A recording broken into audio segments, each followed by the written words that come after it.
Françaises, Français, mes chers compatriotes, l'incendie de Notre-Dame de Paris a profondément atteint dans leur esprit, dans leur cœur, les Parisiens, les Français et le monde entier. Cette nuit, nous sommes entrés dans cette cathédrale qui est celle de tout un peuple et de son histoire millénaire. Le feu venait d'être vaincu, à peine. Les pompiers avaient arrêté l'incendie en prenant les risques les plus extrêmes. Et ils étaient là, autour de nous, avec leur chef, explorant les toitures dévastées. Ils avaient 20 ou 25 ans et venaient de tous les endroits de France, de tous les milieux. Mais ce que nous avons vu cette nuit, ensemble à Paris, c'est cette capacité de nous mobiliser, nous unir pour vaincre. Au cours de notre histoire, nous avons bâti des villes, des ports, des églises. Beaucoup ont brûlé ou ont été détruites par les guerres, les révolutions, les fautes des hommes. À chaque fois, nous les avons reconstruites.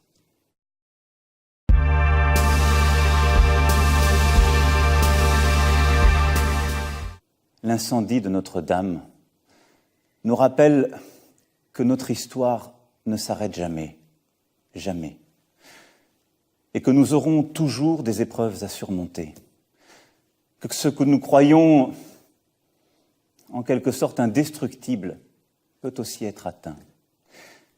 Tout ce qui fait la France, matériel et spirituel et vivant, et pour cette raison même est fragile, et nous ne devons pas l'oublier. Et c'est à nous, les Françaises et les Français d'aujourd'hui, qu'il revient d'assurer au long du temps cette grande continuité qui fait la nation française.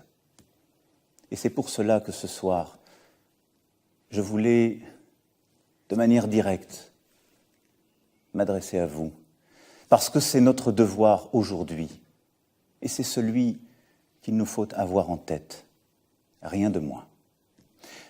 Je reviendrai vers vous comme je m'y étais engagé dans les jours prochains, pour que nous puissions agir collectivement suite à notre grand débat.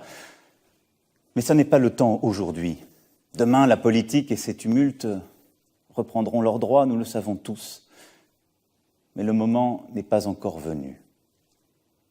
Souvenons-nous plutôt de ces dernières heures, hier soir, cette nuit, ce matin.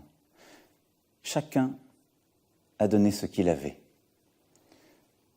Les pompiers ont combattu au péril de leur vie avec héroïsme. Les policiers, les soignants étaient là, comme à chaque fois. Les Parisiens se sont réconfortés. Les Français ont tremblé, émus.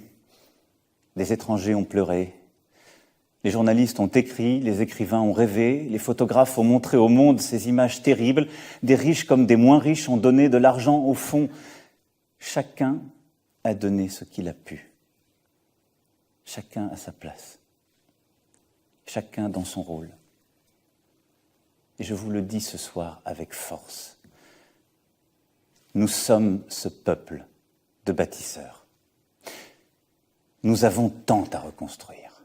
Alors oui, nous rebâtirons la cathédrale Notre-Dame plus belle encore. Et je veux que cela soit achevé d'ici 5 années.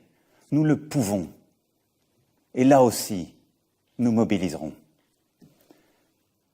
Après le temps de l'épreuve, viendra celui de la réflexion, puis celui de l'action. Mais ne les mélangeons pas. Ne nous laissons pas prendre au piège de la hâte. J'entends, comme vous, je sais toutes les pressions.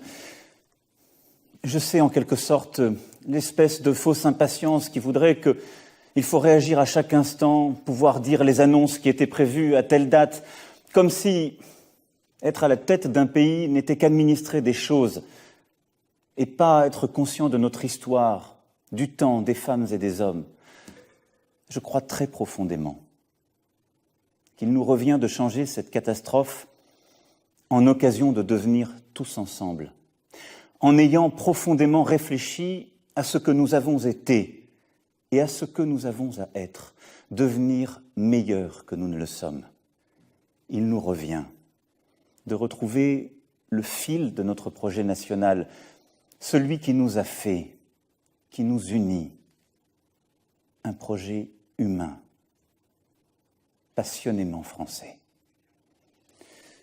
Françaises, Français, et vous tous, étrangers qui aimez la France et qui aimez Paris, je veux vous dire ce soir que je partage votre douleur, mais je partage aussi votre espérance. Nous avons maintenant à faire. Nous agirons et nous réussirons. Vive la République et vive la France!